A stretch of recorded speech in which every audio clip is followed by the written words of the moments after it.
आज किट्टू माझ्या अगोदर सुद्धा म्हणजे झोपेतून लवकर उठला. आज तो रोज लेटच उठतो, पण आज लाईट गेली होती सकाळी सो तो लवकर उठला. आणि मग आता माझी घरातली बाकीची कामं सुद्धा राहिलेली आहेत. तर किट्टू उठला की अगोदर त्याच्यामध्येच राहावं लागतं, म्हणजे त्याच्या मागंच फिरावं लागतं.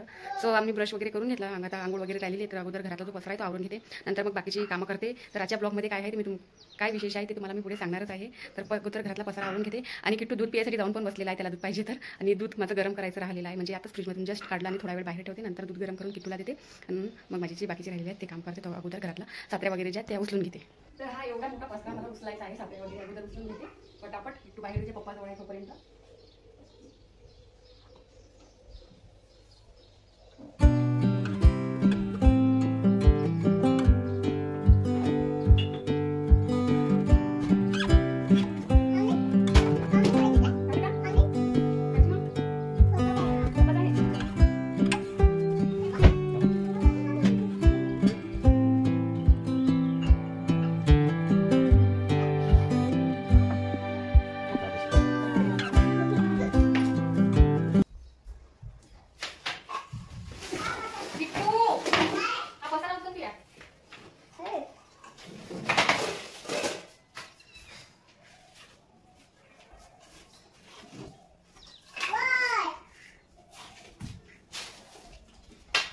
कुठे भी काय भी फेकून देते तू, पूर्ण बेड खाली पसारा करता.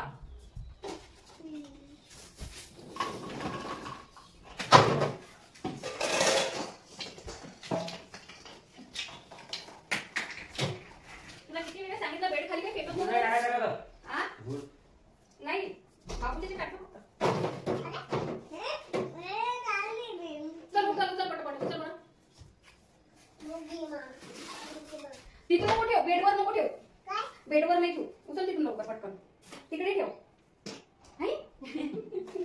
किट्टू चल उचल ना बेटा पटपट. उचल तर तुझा बॉल वगैरे सर्व उचल. किती कचरा करतो, किती पसारा करतो बघ.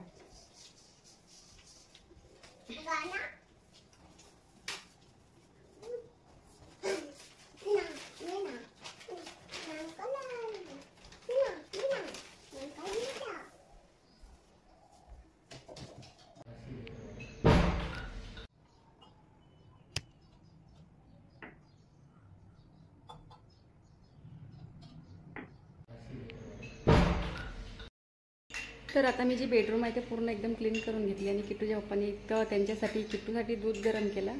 तर आता मी पण दूध पिते आणि पुढची माझी कामं कंटिन्यू करते.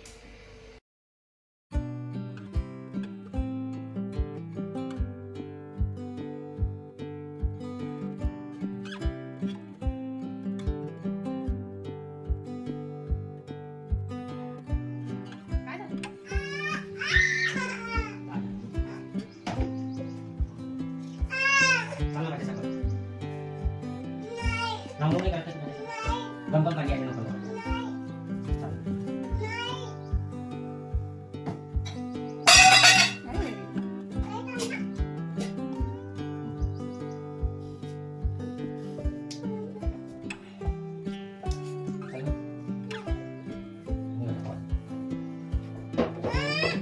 Itu sopan udah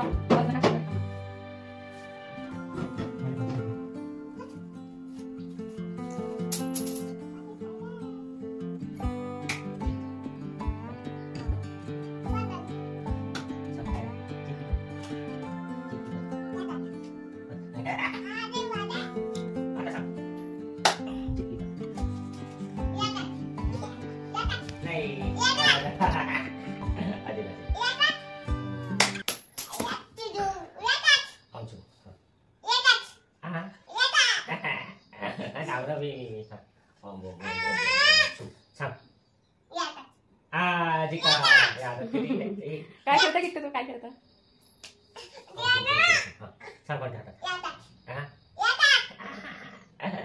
तू कर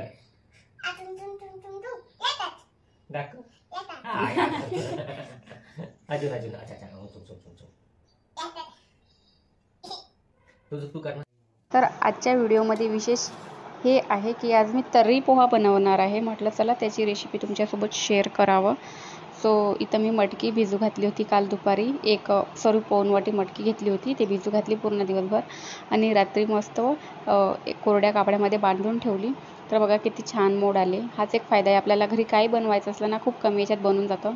हीच जर मटकी मी मार्केटमधून आणली असती तर मला 20-30 रुपयाची भेटली असती.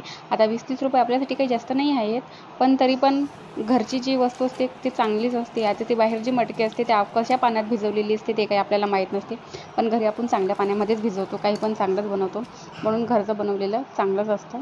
तर ही मटकी मी मस्त मोड आणून घेतली. बघा किती छान मोड आलेले आहे, तुम्हाला दिसत असेल.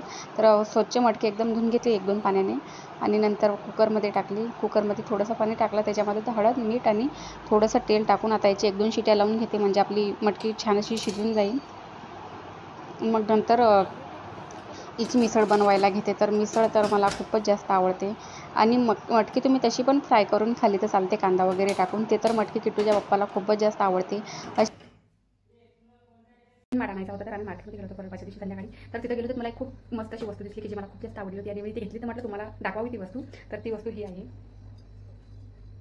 हे छोटूसं वृंदावन, जे की मला पाहता आवडलं होतं. ॲक्च्युली आम्ही माड घ्यायला गेलो होतो, पण वृंदावन जसं बघितलं तसं मला आवडलं होतं, खूपच जास्त आवडलं होतं. म्हणजे खूप जास्त घ्यायची इच्छा होती. किटूचे पप्पा म्हणत होते खूप छोटा आहे, याच्यापेक्षा तू मोठं घे, एवढे छोट्याच्या कशाला तुळशी लावते. म्हटलं नाही, मला हेच पाहिजे, छोटवालंच पाहिजे. सो हे मी घेतलं. बघा किती छान आहे. सो ॲक्च्युली काय झालं, ते मी अगोदर तुळशी लावली होती ना, ती कुंडीमध्ये लावली होती प्लास्टिकच्या, आणि छोटीशीच कुंडी होती. आणि आता 4 वर्ष झाली त्याच्यात तुळशी, म्हणजे जेव्हा आम्ही तर राहायला आलो होतो तेव्हा त्याच्यामध्ये मी तुळशी लावली होती आणि उन्हाने ते पूर्ण कुंडी खराब झाली. तर म्हटलं यावेळेस आता नवीन एक वृंदावनच घेते. सो आम्ही बाहेर फिरायला गेलो होतो, तेव्हा मला हे वृंदावन दिसलं, जे मला खूप जास्त आवडलं. खूप छान आहे, खूप प्रीती आहे, छोटंच आहे आणि खूप मस्त दिसत आहे. तुम्ही पाहू शकता, मला तो खूपच जास्त आवडलं होतं. म्हणून मी किट्टूचे पप्पा नाही म्हणत होते, हे खूप मोठं घ्यायच्यापेक्षा म्हणजे इतकं छोटं घेत आहे, पण म्हटलं नाही, मला खूप जास्त आवडलं, मी हेच घेतो, छोटालाच घेतो. पण मी घेतलं. म्हटलं तुम्हाला दाखवावं. तर तुम्हाला वृंदावन कसं वाटलं, आवडलं की नाही, मला कमेंटमध्ये नक्की सांगा. आणि हे वृंदावनची प्राईस आहे फक्त 150 रुपये. हे 150 रुपयाचं घेतलं मी. कसं वाटतंय बघा.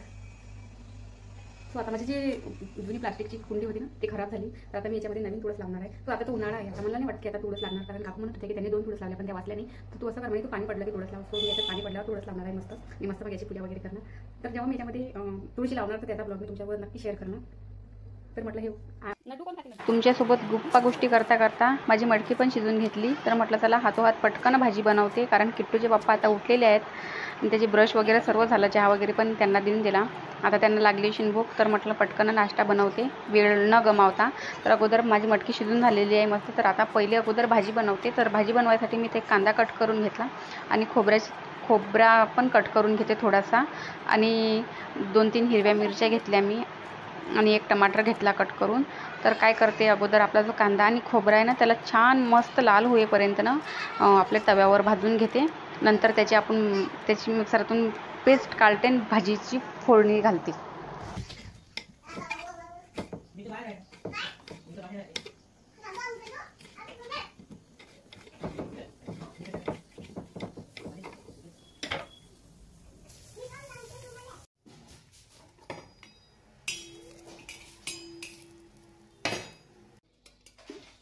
तर आता गॅस चालू केला, कढई ठेवली आणि त्याच्यामध्ये 2 पड्यात तेल टाकलं मी, थोडंसं जिरं टाकलं आणि आपलं जे पेस्ट काढलेली आहे ते पण टाकून दिली मी कढईमध्ये. आता हिला मस्त भाजून घ्यायचं आहे, मस्त परतून घ्यायचं आहे छान असं.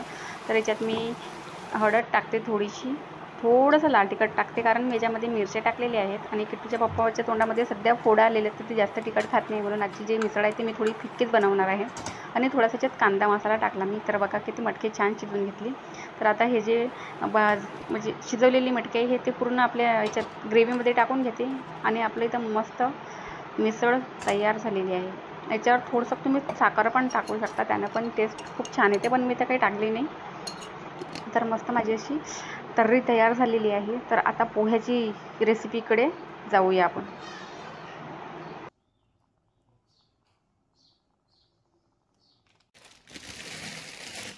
तर एका भांड्यामध्ये मला हवे जेवढे पोहे पाहिजे तेवढे पोहे काढून घेतो मी आणि याच्यामध्ये मस्त पाणी टाकते आणि थोडा वेळ भिजू घालते. थोडा वेळ, जास्त वेळ नाही, आपल्याला 1-2 मिनटं असं भिजू घालायचं आहे. आणि जे आपलं पाणी आहे पोह्यामधलं, ते पोहे अगोदर स्वच्छ धुवून घ्यायचे मस्त असे, आणि जे पोह्यामधलं पाणी आहे ते काढून टाकायचं. कोणी काय करतं, असं वरून पाणी टाकून पोहे हळद टाकून तसं पण करतात, पण नाही, मी ॲक्च्युली पोहे धुवूनच घेते, त्याच्यातलं जे पांढरं पाणी ते पूर्ण निघून जाते. तर इथं पोहे जाते मी अगोदर कांदा कट करून घेते, मस्त बारीक बारीक असा कांदा कट करून घेते. आता बघा आपली जी तर्री आहे ती तिखट आहे, तर मग पोहेमध्ये मिरच्या नाही टाकल्या तरी चालतात. आणि तसंही किट्टू पोहे खातो म्हणून त्याच्यामध्ये मी मिरच्या कधीच टाकत नाही, ते पोहे मी फिक्केच बनवते. तर अगोदर इथं कांदा कट करून घेतला आणि आता फोडणीची तयारी करते. इथं पॅन घेतला आणि पॅनमध्ये अगोदर तेल टाकलं थोडंसं आणि शेंगदाणे आपले टाकले जिरं टाकलं आणि आपला जो कांदा आहे तो पण टाकला. आता कांदा मस्त लाल होईपर्यंत भाजून घ्यायचा आहे. त्याच्यामध्ये चवीपुरतं मीठ टाकलं, हळद टाकली आणि आपले जे पोहे आहेत भिजलेले ते टाकले. पोहे टाकून मस्त फिरून घ्यायचे. तर पोहे बघा किती छान दिसत आहे, म्हणजे असे पूर्ण मोकळे मोकळे झाले. थोडेसे सुकू द्यायचे भिजवल्यानंतर. वरून मस्त कोथिंबीर टाकली आणि पोहे आपले तर तयार आहेत. मस्त दिसत आहे पोहे. कलर तर खूप छान दिसत आहे, म्हणजे तोंडाला तर पाणी झालं. तर आपली मस्त तर्री पोहा आणि सोबत चिवडा थोडासा प्लेट तयार आहे. आता याच्यावर हल्ला बोलूया. किती छान दिसत आहे, खरंच माझ्या तोंडाला पाणी आलं. आता आम्ही करतो नाश्ता. जर आजचा ब्लॉग तुम्हाला कसा वाटला कमेंटमध्ये नक्की सांगा. तर्री पोहा आवडतो की नाही तुम्हाला ते पण सांगा. आणि तर्री पोहाची रेसिपी तुम्हाला कशी वाटली ते पण कमेंट करून नक्की सांगा. आणि व्हिडिओ आवडला असेल तर व्हिडिओला लाईक करा. आणि अशा छान छान रेसिपी बघायसाठी माझ्या चॅनलला नक्की सबस्क्राईब करा. चला तर भेटूया पुढच्या ब्लॉगमध्ये. तोपर्यंत बाय बाय. आणि आता आम्ही नाश्ता करतो. आणि किट्टूचं बघा पोहे नाही, त्याला फक्त चिवडा खायचा आहे. हो गया ना? बड़ा भाजी। चलो बाय.